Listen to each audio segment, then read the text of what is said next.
All right, we're here with Anthony Day Jr., aka Buster, um, who attended a rally yesterday, and I was wondering if you could tell us a little bit about what the rally was for, a little bit about what your experience of it was.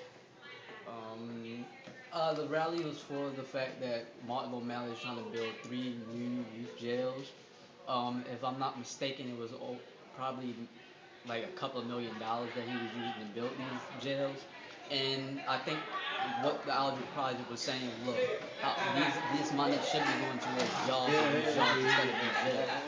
And Nice I, and loud. oh, and I think the prevailing problem that that seems to be prevalent in this, I guess, notion of where this money should be at is that it shows a representation of how Martin O'Malley feels about his children, the so-called children in Baltimore City, as far as the urban kids that attend his public schools. And he's basically saying we're more worth in jail than we are in the actual workforce. That we'll make more money, probably make more money for other people in jails than we do in the actual school system. So I think philosophically it says something very disturbing and very hard to the overall students in Maryland, but in particular Baltimore City students. And I felt as though I was very surprised that a lot of Baltimore City kids were very politically aware to the point where they knew that this money was going to youth jails, and it proved me wrong to a certain degree because I always thought that Baltimore City was full of people that were blindfolded and really didn't pay attention when it came to local politics or things that really affect their lives. And I'm glad personally that I was proven wrong, that the Baltimore City schools know what's going on, they know where their money is spent, and they care about their education to the point where we would protest in front of the very system that is trying to destroy us, in this case, jail centers. And it was very it was very uplifting to know that there were other students and other people or other children around the city that knew that this very horrendous decision to build new jails was going on in the first place. All right, cool.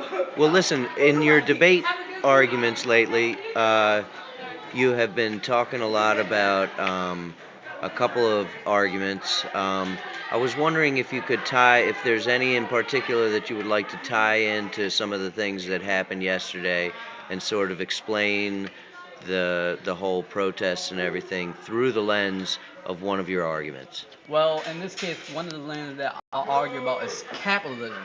In this case, I think I asked the question a lot when I was at the rally. So, are these jails going to be privatized jails, or are they going to be funded by a private interest group, or are they going to be funded by the federal or local groups that actually are going to put up the money? I mean, they can talk about putting money into actually building the jails, but You too.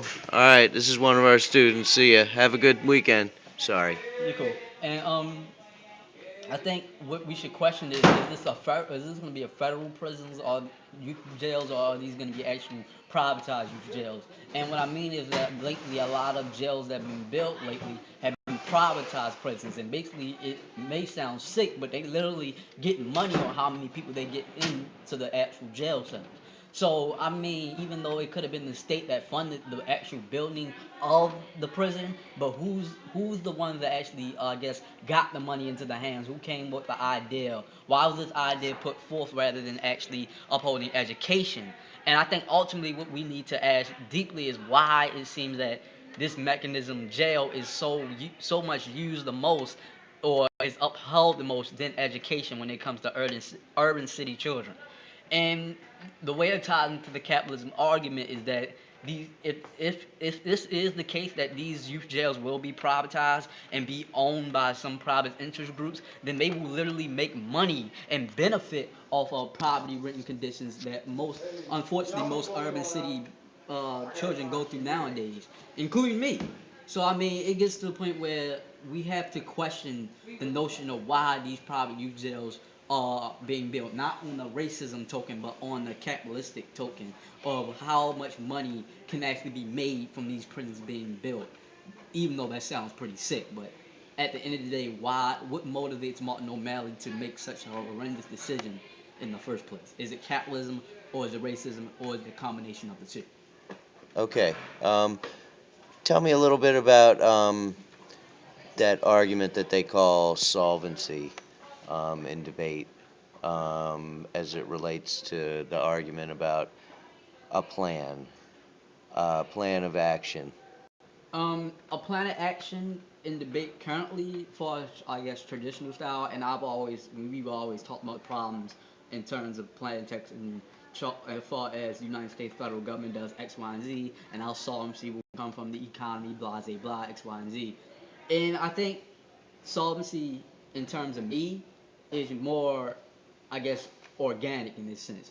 It's not as it can be third person, but I like to be less third person and be basically upfront. I like to be within the people that I'm actually trying to solve for. I like to live and feed off the environment that I'm trying to solve for, because at the end of the day, my solvency is a representation of my life in this sense. It's not just the United States federal government does X, Y, and Z. To a certain degree, the reason why I make up solvency and blind tests is because these are things I see in my life that are challenging. And not only in the debate round am I creating a solvency for the things that are challenging in my life, but maybe these things are challenging to other people. And usually they are. Capitalism is not something that I just go through, or but everybody goes through. Everybody lives on the United States federal government in terms lives under free trade capitalism, or capitalism at its local basis. And I feel as though solvency in, I guess, traditional style is really third person, because it feels as though the United States federal government can do X, Y, and Z when the United States federal government are not actually in the debate round. It's usually Anthony Day or in his partner, not the United States federal government officials, not Martin O'Malley, not Barack Obama. Even if we do share those same ideals, I think it's important for debaters to make connections on how their plan takes and their solvency actually ties into their lives, because it will make their solvency and their plan takes more organic and less third person. So the judge will have a true interpretation of what they're trying to do, because of the fact that they have a more organic plan or more organic notion of what they're going to do, because it comes through the representation of things they see in their lives. So I think that's important. All right, cool. Thanks a lot. Mm-hmm.